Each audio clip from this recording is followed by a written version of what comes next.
The meeting is to begin. 47, November 2nd, 2022. The roll call will be called by the clerk. Thank you, Vice Chair. Board Member Zamar Brown. Board Member Ferguson. Present. Board Member McIntyre.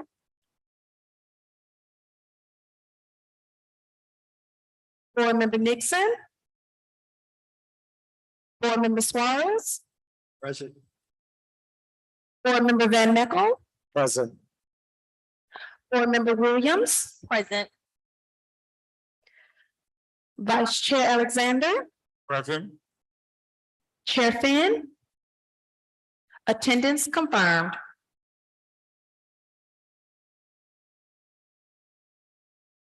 Let us have a moment of silence.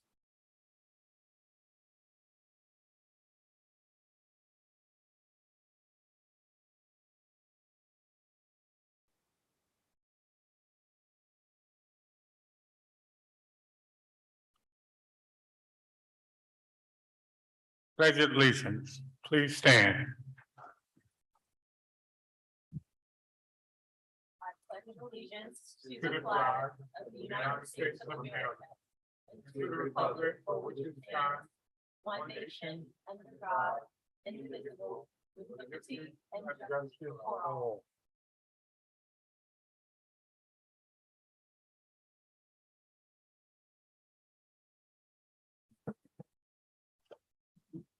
Are there any public comments related to the agenda, the items that we have?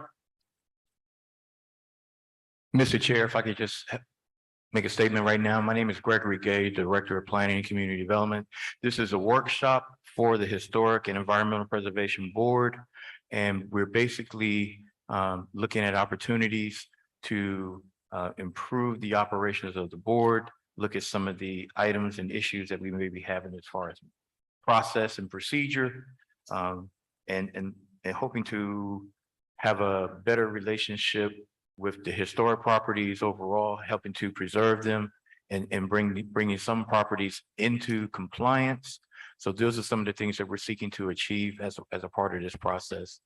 And it's unfortunate that we don't have a larger crowd with us, but nonetheless, this is being broadcast.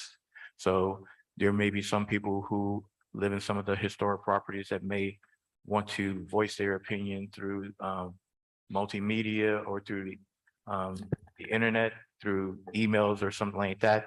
Those opportunities are available to the public if you have any questions or concerns as it relates to historic preservation. So with that, I open the floor up for opportunities for the public to speak. Thank you.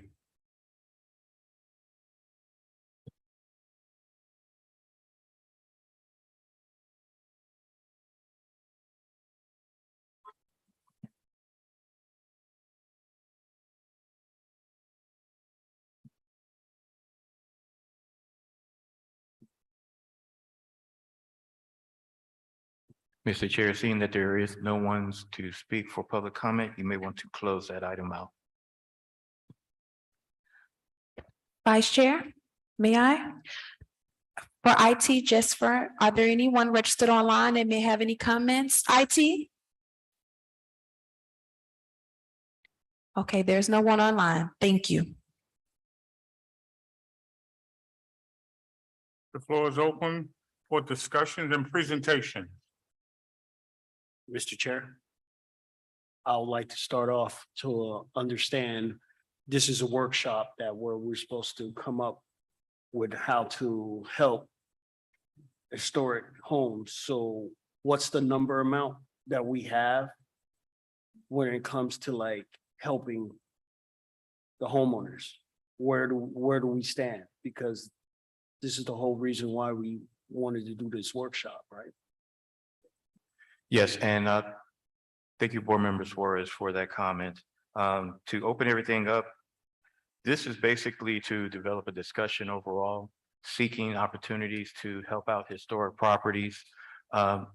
as the manager has expressed in past meetings, the city is looking at different types of funding sources to assist those particular property owners, especially if the properties are homesteaded, to help those particular properties, the ones that are registered, and to look at the opportunities for the properties that are not registered as historic properties, but potentially have the, at least from the age of the property, or at least from a wherewithal of retaining some of the historical fabric of the property itself, seeking opportunities to restore those particular properties.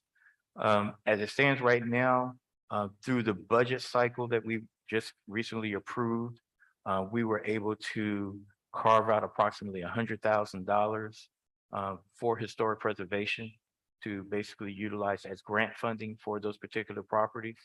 There would have to be some criteria established as it relates to what particular types of improvements can be funded through this particular initiative. And there is also the American Rescue Care Act that was passed not too long ago in relationship to COVID-19. There are some aspects of that particular funding that can be utilized toward the preservation of properties. So we're looking at that particular funding source as another opportunity, and being able to identify what particular properties improvements are needed for those particular properties, and taking an application and going through that particular funding source. There's a third opportunity. The city just recently was awarded as a Main Street community. And through the Main Street initiative, there's also opportunities to fund properties that are designated historic as well.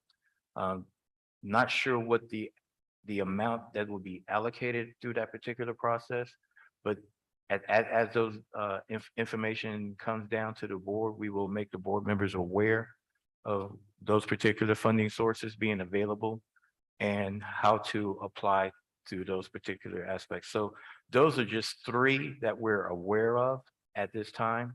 There's usually some opportunities through our grant writer as programs become available to look at opportunities to apply for those particular funding sources relating to historic properties.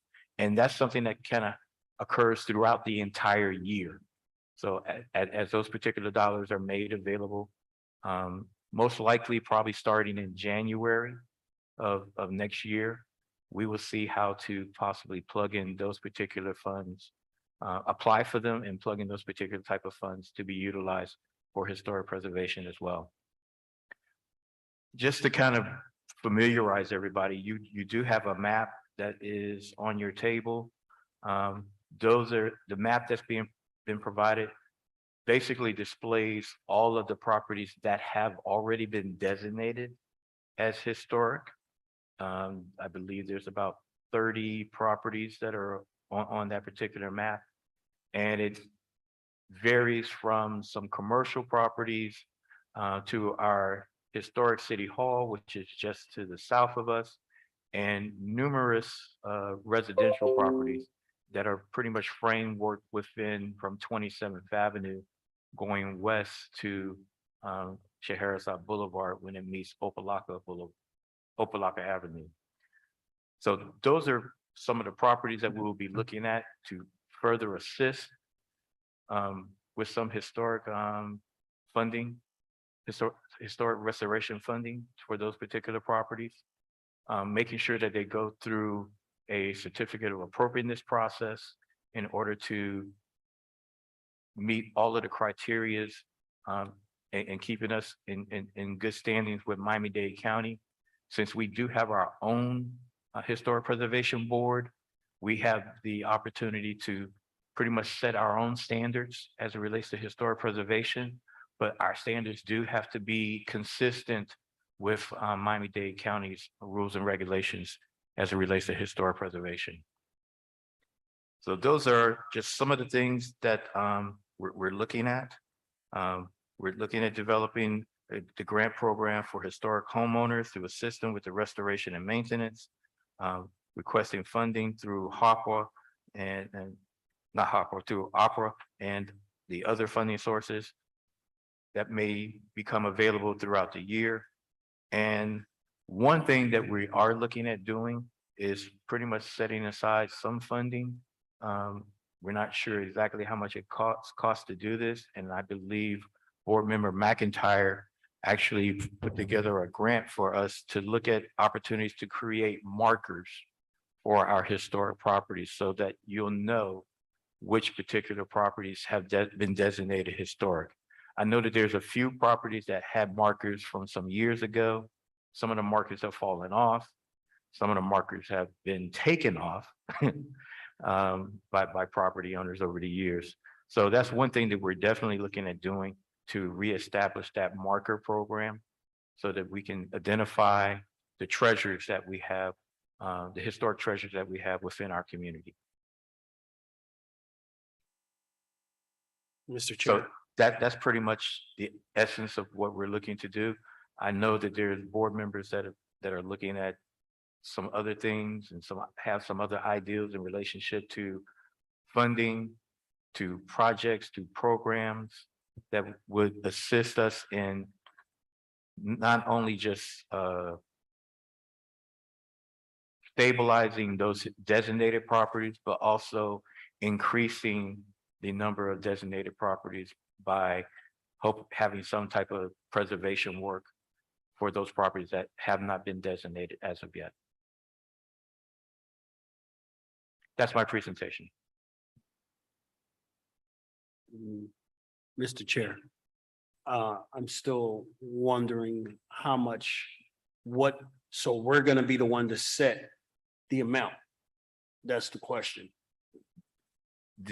We've already budgeted through the city $100,000 for historic preservation. As far as the amount that would be set, I believe that would be a discussion within the board itself to have some recommendations so that staff can take those recommendations back and more or less formalize them. Mr. Vice Chair through, I might be doing this wrong, Mr. Gay through the Vice Chair. Question, how does the 100,000 compare to what the budget was in the previous year? The budget in the previous years have been pretty much on an as-need basis. Okay. And depending on what particular projects and programs were brought forth. I can say from my experience, we really have not had a actual budgeted number for historic preservation. So this will be a first. That's exciting. That we've established an actual amount to be allocated toward historic preservation. That's exciting. Thank you. Mr. Vice Chair, another question from me would be, how many of these 34 homes are people able to live in right now? Or are they still there?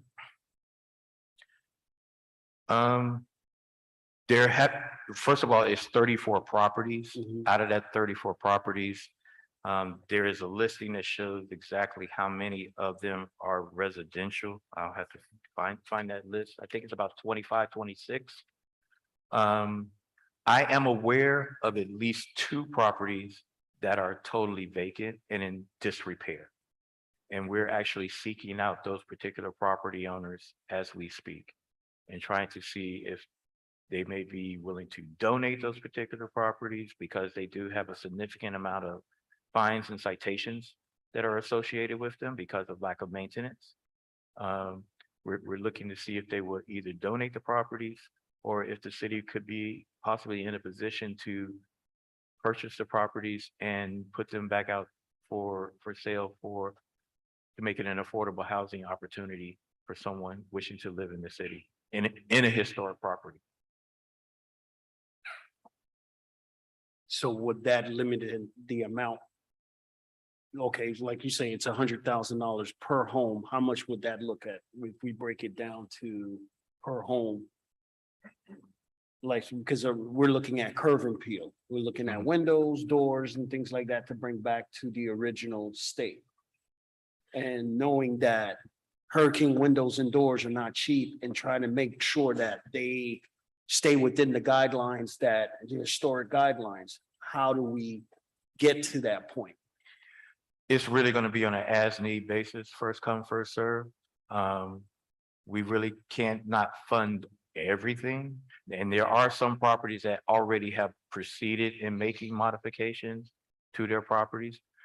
And there would have to be some type of need-based determination.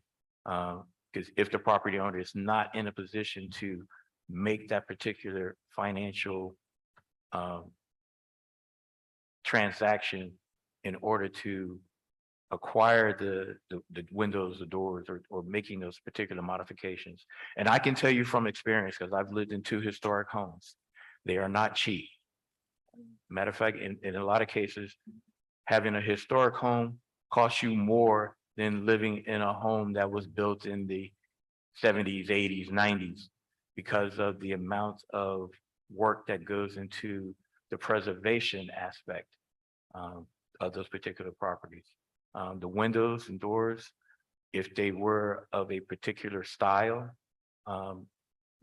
personally, casement windows are probably some of the most expensive windows you get on a normal circumstances. So to have them for a historic property, and in most cases, they will have to be custom built. So that's a very significant expenditure if you're looking at retaining it for historical value, as well as looking at it for a safety concern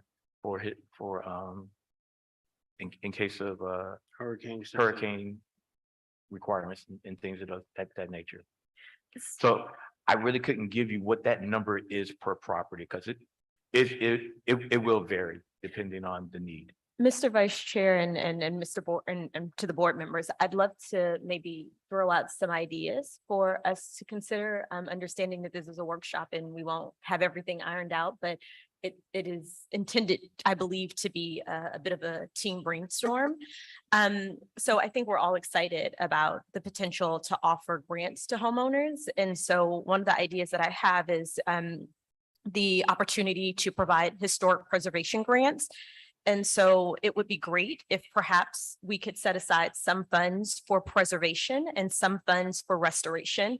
I will tell you, I've played with numbers. I am open to what everyone else thinks about these numbers. I think to Mr. Gay's point, it is really expensive to do this. And so I don't believe that the grants that we provide will cover the entire funding, but it is intended to give the homeowners something, exactly, some type of relief so that they don't have to come to the table with as much money. And so what I have put here is potentially 1,500 for preservation, but then 2,500 for restoration. Because to Mr. Gay's point, it is really expensive to own a historic home here, and many of the homes here, they need to be restored, if we're being honest. And so I think we're going to have to put some funds aside for preservation, but I think we also should consider the fact that many of them just need infrastructure and hardening. And so there perhaps should be some funds for restoration. I would also proffer that we potentially consider, and maybe this might not be able to happen this year, but a historic preservation loan program. And so I know today we're talking about grants, but is there an opportunity for us to perhaps offer a loan? And there is a CDFI in our backyard, so the Community Fund of North Miami-Dade, who would be able to process these loans and manage them for us. But it would be great if we could offer the homeowners preservation or restoration loans up to $10,000. And these loans would come with very low interest rates. And so this would obviously blow Mr. Gay's budget. But again, it might not be for this year. This could be for future years. But again, I think if we're going to get to a place, many of the homes here are in such bad disrepair. And so if we're going to get to a point where we are able to get them back in the shape that they need to be, I think we're going to eventually have to bring a little bit more money to the table. I would love to see us perhaps incentivize homeowners to join the historic register. I would be curious to know, out of the, I believe, 34 homes here, how many additional homes could potentially be included in the register. I know that there are other cities that incentivize homeowners by offering a discount on their valorum taxes. I hope I pronounced that correctly. I know that is not anything that we do here in the city currently, but I would, I'd love to explore if that is something that we should consider doing to, again, incentivize our homeowners to really keep their homes in the historic motif. I would also add, and this is a little bit separate from kind of what we're talking about, but still, I think getting to where we need to be is making sure that we're building out our website. So there's so much more information. And I just wonder, and then maybe there's no cost attached to this, but I just think about making sure that there's information about the requirements and providing folks with resources so that we can make sure that they are in compliance and that they know the process. As you guys know up here all very well, we get a lot of people who come and they want exceptions because they don't know the process. And I think the way that we can start with that is by making sure that our City of Opa-locka website is a home for resources and knowledge for anything related to historic preservation. And lastly, I would add, I wonder if there's room for us to think about a modern Moorish style. I think about my home, for example, which is not technically on the historic register. It is a historic home. And I'm guessing that is because along the way, there's been someone to do so many renovations that perhaps it doesn't qualify for the historic register. But anyone who knows where I live, you know that I have tried to keep it as authentic as possible. But I wonder if there's room for us to think about what a modern Moorish style could look like. And I think about this because there are many homes that we are losing and they are not in the traditional Moorish architecture. And so I just wonder if there is room for us to think a little bit more broadly about what some of these homes could look like. I know this is not anything I don't think that we've thought about just yet. And it would take a lot of work for us to actually figure out what modern Moorish means and what that style looks like and the design requirements that we're requiring of homeowners. But I, again, just throw that out there as an opportunity for us to perhaps recapture some of the homes that have done a whole lot of work that no longer fit into the historic model. And maybe we offer something that feels a little bit more modern to them. And so I think that's about 5 ideas that I have thrown out. The 6th thing that I will say is I know that we focus a lot here on the historic preservation, but I am always reminded that I believe environmental fits somewhere in what we're doing. And so I just wonder if there's something, and I don't have any ideas, my apologies, I did not come to the table with any ideas here, but I just wonder if there's anything that we should be thinking about in terms of environmental, and that could look like perhaps planting more trees, providing, I don't know, some type of direction for homeowners to understand, maybe there's benefits for them planting trees. We are, I believe, a bird sanctuary here, and I don't think most people know that. I only know that thanks to Mr. Van Meckel. And so I just wonder if there's an opportunity for us to perhaps strengthen the work that we're doing from an environmental perspective. And so with that, I will yield the floor to someone else who has more ideas or any questions. Vice Chair. Thank you so much, Chairwoman. Not Chairwoman, I'm sorry, Board Member. I love all the ideas, and ironically, even though we didn't share notes, I have a lot of shared visions. One of the things, we're trying to take a very systematic approach to what a grant process would look like, guidelines would look like to help bolster preservation. And I know that we lean into that word quite frequently because that's the name of this board, but right now we're in an effort and a campaign to really advocate for restoration. There's been talk in the past about properties that have not qualified, quote unquote, based on their current appearance. If that were true, then most of the homes that are on this designation list, I can say with quite certainty, would not qualify as a historic property. But I can tell you that there's about 20 that are unique and very much connected to the Mueller archive, being the original architect of Opa-locka, that very much qualify for designation. So on the front, with regards to current state conditions in relation to a marker status and designation, I don't think one has to do with another. If the home is still here And if it has an opportunity of being rehabilitated and truly restored to some fashion, curbside appeal, then that's something I would like to see us consider and really advocate for.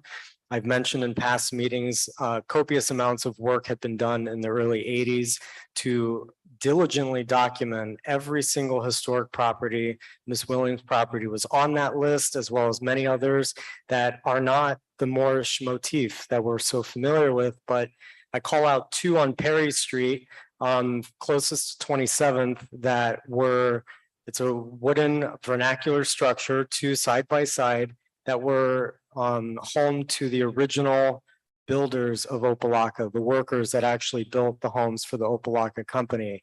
They are not on the historic register list, and they certainly don't look Moorish, but I would suggest and advocate for their placement on the designation because they're significant to the formation of Opa-locka as a city, as is a house in a more revival style Mediterranean as Miss Williams is. That's one. Second point is, I don't know, perhaps this is just a rhetorical question for now, but when it comes to the historic properties list by literal folio, I know that there's kind of a convolution happening here on Sesame Street because some of these are dual spaces in the form of the taper, and there's two duplexes that are historic registered sites. So when it comes to what we're working with for residences in particular, if you extract privately nonprofit held spaces as well as municipal, we have about 25, 26 properties to consider, as Mr. Gay had mentioned. But in looking objectively at this list and in referencing ordinance 9091-2, I think that we need to update a list that does not reflect buildings that are currently standing. There's quite a few that have been lost to time and have been demolished due to neglect.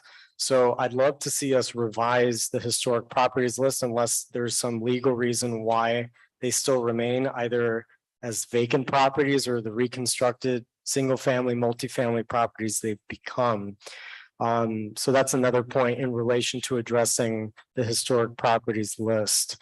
As far as going about the designation of markers, I think it's important that we focus on, once we work on this list and refine it, and we tighten it up to exactly the ones that the single family, multifamilies that are still standing, that are very much on this list, we need to identify the ones that have a plaque and ones that do not. As Mr. Gay had alluded to, either they've been purposefully removed or unintentionally and stolen.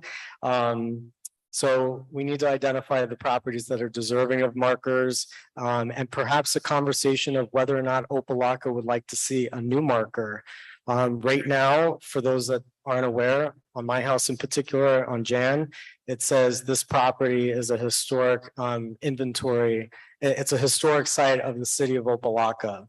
It's a little square, usually to the right of the front door in most of these homes.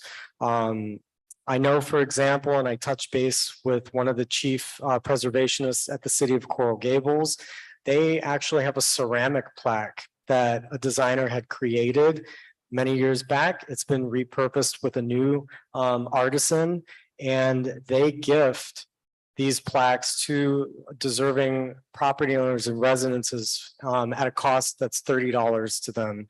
I don't know how much it would take to develop a unique Opa-locka ceramic, but I can definitely say that given our proposition as a Moorish Arabian Nights themed city, I think it's worth considering all new plaques altogether. As great as the brass ones are, it's a bit dated. It's not very inspiring, and Coral Gables has taken it upon themselves to create a crest in the form of the Spanish motif that they're working with in their city. So something worth considering to just do all new plaques and focus on the list of properties that we know are on the register and go through that process when they have work done to their homes.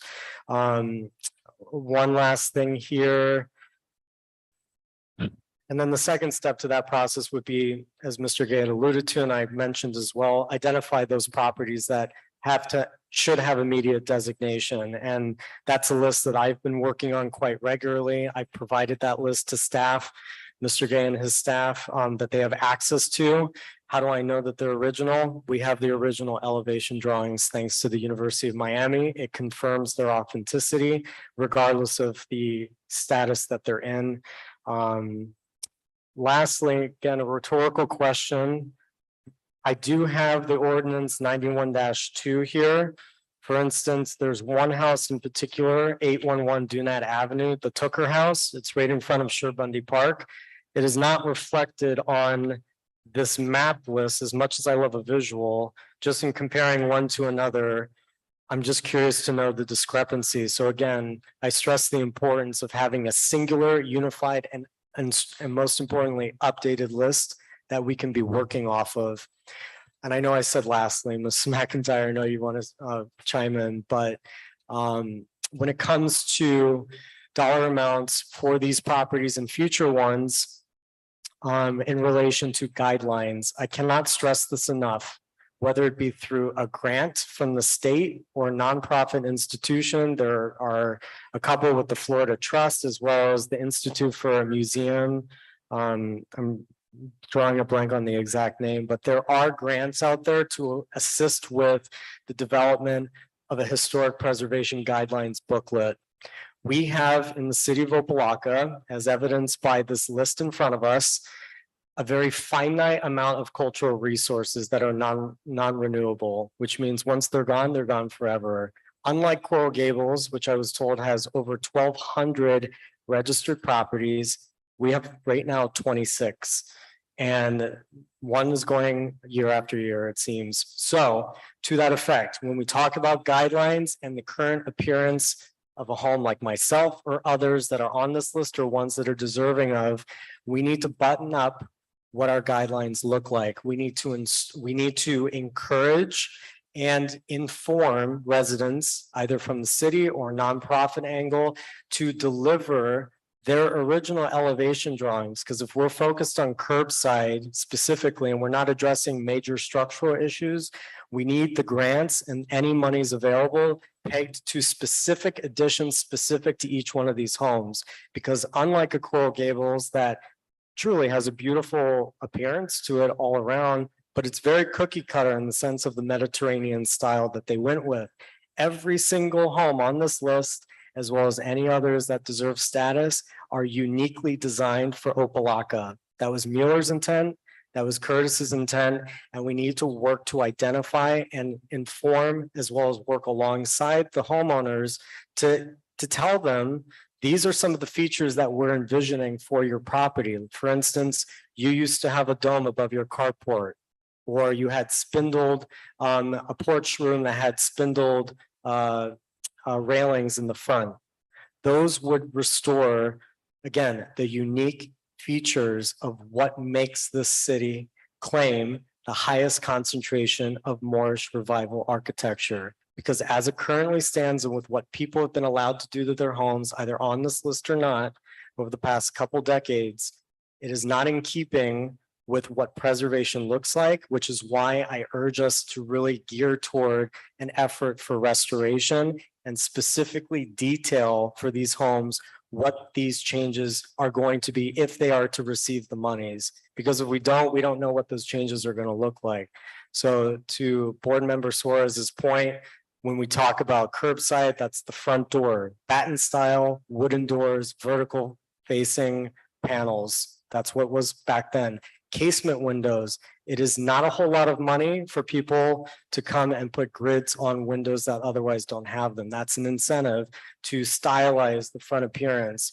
In addition to that, many of these homes had porches or carports that have since been boarded up. We can easily incentivize and put a dollar amount to what it would cost for these homes to restore the features of their arches, either pointed or rounded, and therefore you dramatically change and alter the appearance of their homes. And again, the domes are a huge part of that. So I say bring back the domes for those that are deserving of it. But the guidelines booklet will set the framework. Once we rework and update this property designation list, we need to have a guidelines booklet, and it needs to be specific to each home because they're all so different. Not everyone needs a dome. We have the reference material, source material, and we can run with that. Thank you.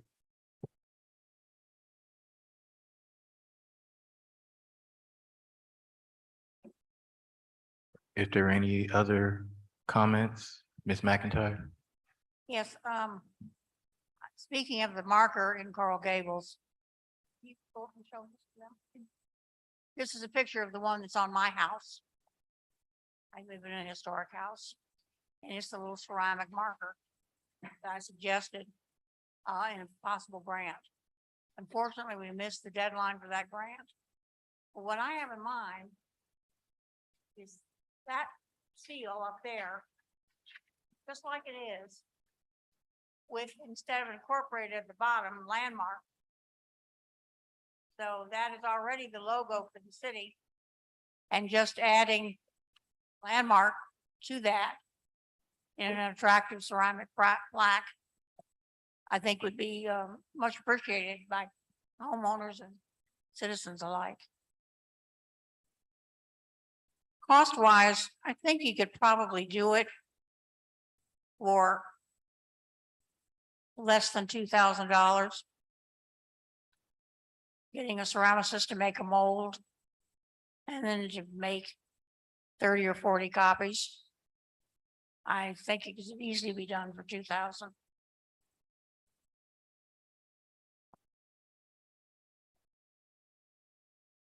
And I have that contact information if we, for the city of Coral Gables, I have the artisan's contact in the case that the board and staff would be interested in engaging to see what he could come up with, but I fully support incorporating what we already have and are proud of and customizing it.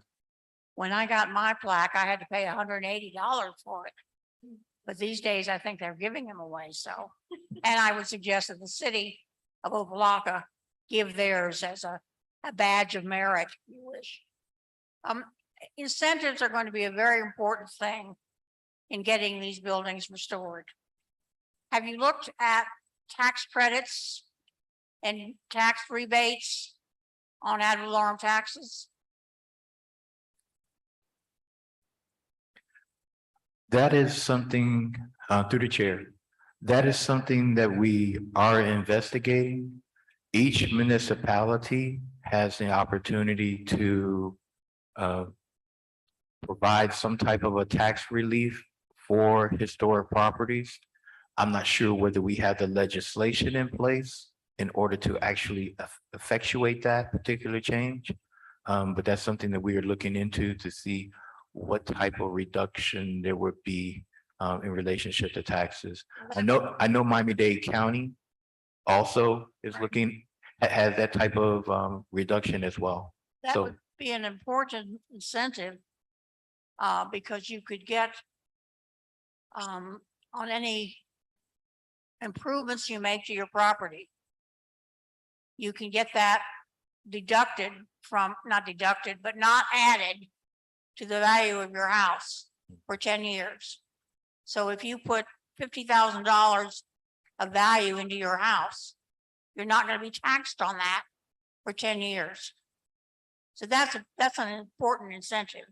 But the trick is it has to be applied for before the work begins.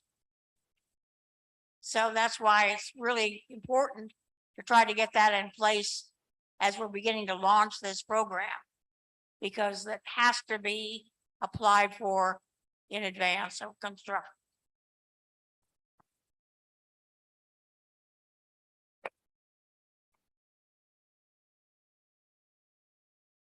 Okay. There was a comment that was made regarding one of the properties.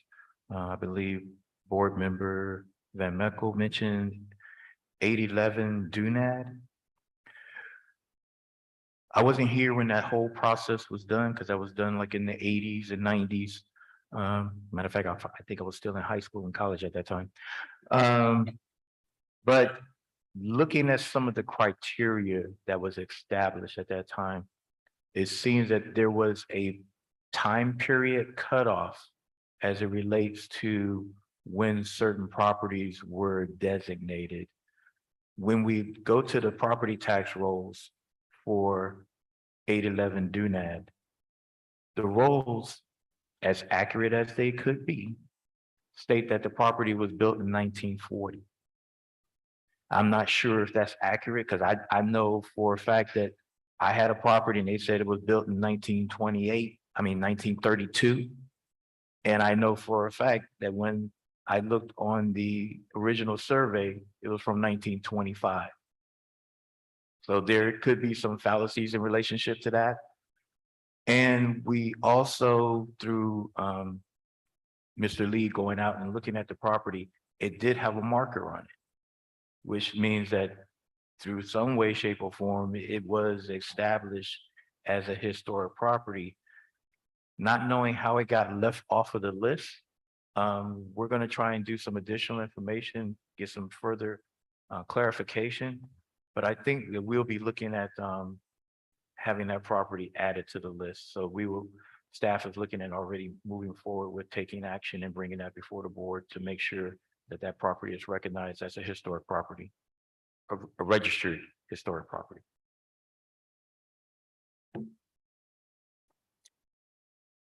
I have a follow-up question, Mr. Gay. When it comes, you just called out a very important point. The county and its records are simply most of the time not accurate. My house says 1930. I have documentation of it being occupied in 1928. Among many other properties that I've been investigating here in the city. So how does it work if we have evidence? For instance, that 811 Dunad, the Tooker house, I actually have a picture of it when it was first built, possibly taken by Curtis himself. We have elevation drawings of so many homes that might have altered dates. Does that evidence from and other sources not supersede our process to designate them? Because it's not just this house. The one right behind here, that's a 2-story iconic structure, is not on this list. Across the street on Shahar, the Higgins house is not on this list, well-documented occupants, as well as the CE Longhouse, I'm not sure, is also on this list. And those are some of the most iconic structures of Mueller's portfolio and ones he was most proud of. So I guess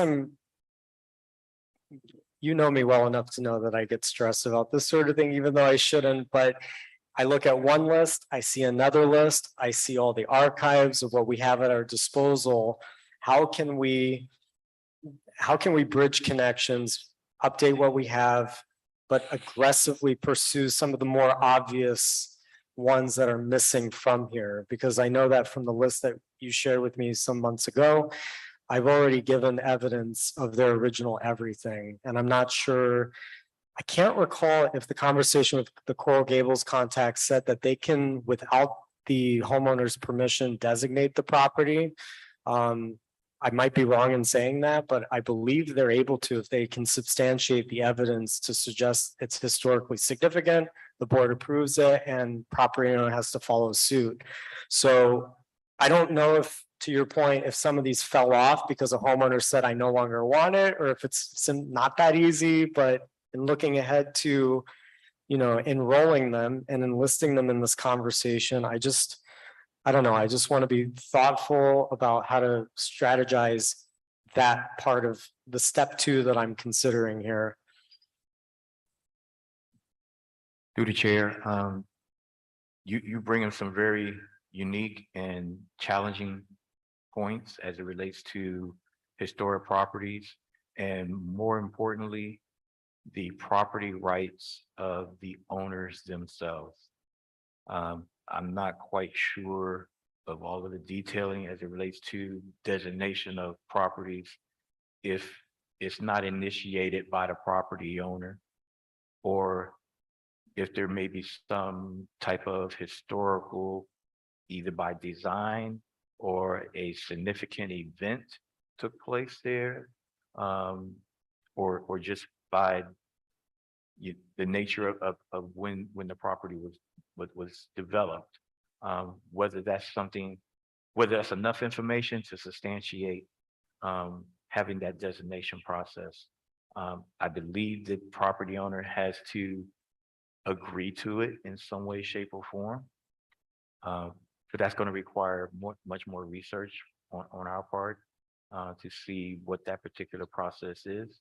I know from other municipalities, there have been groups and even particular boards that wanted to initiate having the designation process only to be rebuffed either by the property owner or just not doing it in a timely manner where the property owner has certain rights to be able to do certain things at a certain time. And unfortunately, we lost those particular properties. I believe there's one that's actually occurring as we speak on Miami Beach, where a historic, kind of like a Art Deco modern hotel, is now facing demolition I know due to which the one. fact that the property owners are seeking to develop it. It's oceanfront. They're seeking to develop it for highest and best use. And it is a part of the beach's history relating to not just the design of the building, but who performed there or who stayed there. You know, there are certain unique things that are contributors to the historically significance of that structure. So that's something that we have to do further research on. I don't think it's a one answer for all type of approach. But I believe that the property owner has to have some buy-in to the process as well.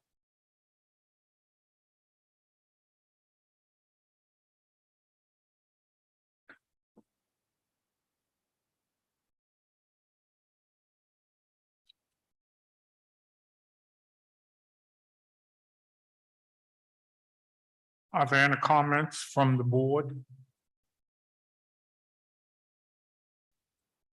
Any suggestions? I have a comment on something a little bit different. I would like to recommend that this preservation board join the National Alliance of Preservation Commissions. The membership, I think, is about $100. And they send out a quarterly magazine that is worth the price of admission alone. But it also gives us access to the work that the Alliance is doing. They do workshops and conferences. They help promote various preservation commissions and the work that they're doing. And I find it very helpful and very educational for me as an individual. But I would like to see us as a board join. And I would encourage you all as individuals to join. For an individual, I think it's $30 a year. So if you will look up National Alliance for Preservation Commissions online, you'll find out what they do and what it costs to be a member. I'd recommend the same thing for the National Trust for Historic Preservation. If you are not already an individual member, you should join. I think it's $25. And again, you get so much information and so many resources. It's well worth the investment. The Florida Trust for Historic Preservation is another statewide organization that promotes preservation in the state and lobbies the legislature in matters that pertain to funding and regulation. We should be members of all of these things, both as a board and as individuals. We should also join Dade Heritage Trust, which is a countywide organization that does a great deal of advocacy work with government. They do wonderful educational programs, taking school children on field trips all over the county to historic places. And they provide information on all matters regarding preservation. The last one I'll mention is the 1,000 Friends of Florida. This is a statewide organization that promotes smart growth, and conservation of resources. Again, these are things we all need to support. We need to support each other, and we need to support our common interests. So I would like very much to ask the board to consider this and make it part of our program. Are there any more comments? I did have something to contribute for staff to consider. I know that one of the line items as provided by Mr. Williams was to identify grant opportunities. That was stated from the onset. Unfortunately, for private residences, they're nearly hard to come by. Ironically, I just joined the Florida Trust yesterday, Mrs. McIntyre. You'll appreciate that. But nevertheless, I went through their site and they do have a nice culmination, an aggregate of all available grants across the entire country, not specific to Florida. For those that don't know, Jerry Bruckheimer, the famous Hollywood producer, he actually established a historic grant for his, I assume it's his home state, that goes directly to residences. Unfortunately, we don't have that at our disposal. So I tried to do all the research I could to identify any grants that could support any more so residential structures. But the one that I did find worth noting, and I think that will become available early 2020, as noted on their website, is the National Fund for Sacred Places, the fund for sacredplaces.org. It provides capital grants, $50,000 to $250,000 for congregations of all faiths. If you see where I'm going with this, we have a very unique Egyptian inspired temple right here in the city of Opa-locka. Grand vision of Opa-locka was to develop a whole section of Egyptology. We have one building that represents that, and it's the former bank, the Opa-locka Bank, or AKA the bank that never was. Now owned by, I believe, the Baptist Church since almost its inception.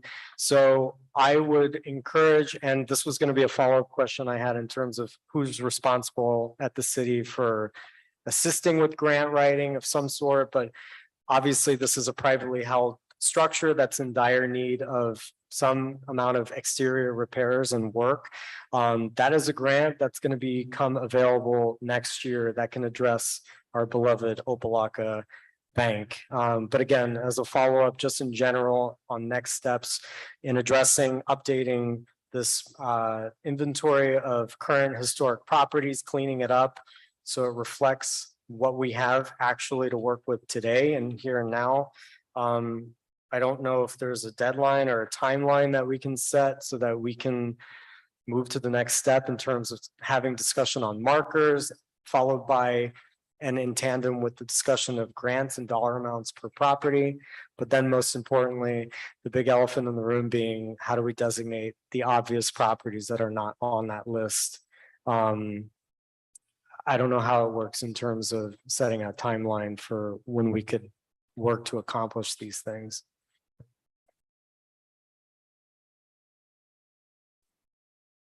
Perhaps that was a rhetorical question, but nevertheless, it'd be good to work against a deadline. I'm sure us individually are happy to assist the city in any way with grant writing, you know, as long as we're on the same page in terms of tackling this campaign, because I really do see it as a campaign. And I'm sure everyone on this board is aware and staff, but we're only 4 years out from Opa-locka's beautiful centennial. In that time frame, I do very much envision a renewed and rehabbed city hall as a beacon of the future of the city, as an energizing of pride within the community and for tourists to come from the outside in. These homes and this discussion, I'm so excited, as Ms. Williams had alluded to at the top of the hour. This is an incredibly historic moment. When I asked the city of Coral Gables and their historic preservation department when the last time it was that they gave grants for homeowners as a North Star of what we could be, they don't even know if they've ever done it. So the fact that we're even at the table having a conversation of what any dollar amount could look like that could go into the hands of homeowners to have specific objectives accomplished, this is an extraordinary moment. So I thank our city manager for being a proponent of this, staff for supporting as well and being open to us as board members assisting with your efforts. Just so long as we have a dual transparency as far as what needs look like, I think that we can accomplish a collective four-year plan to really be prepared for the centennial in 2026. Just as a follow-up, the city does have a grants writer for a variety of different things, and basically we are provided information pretty much almost on a weekly basis as to what grant opportunities are coming down, and it's dispersed through the different departments as it relates to those particular needs. We have seen very few ones that speak toward historic preservation.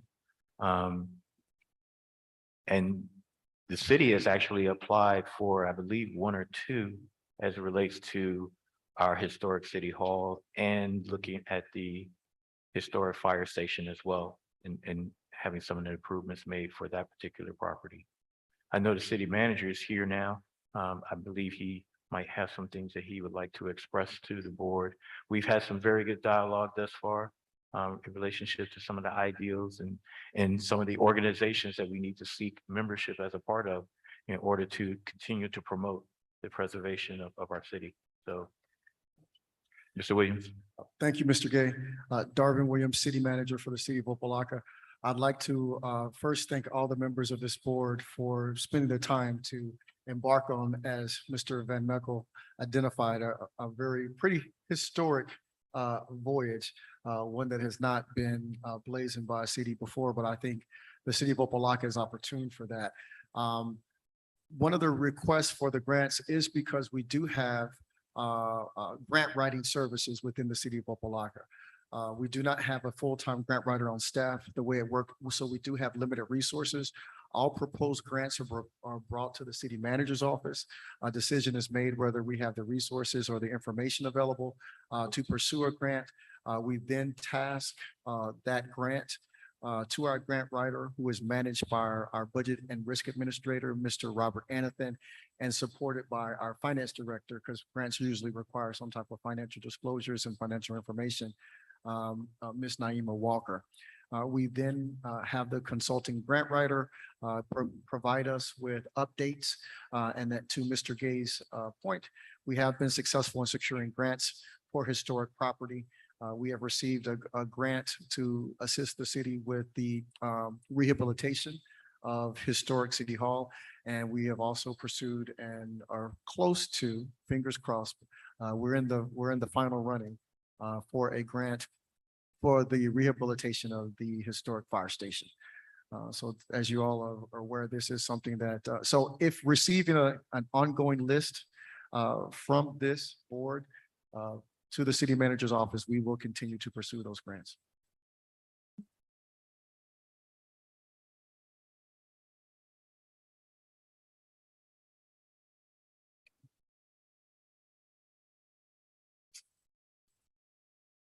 Any more comments? The agenda has been accomplished. Is there a second? Second. I declare the meeting adjourned. This time. It is 7:48 p.m.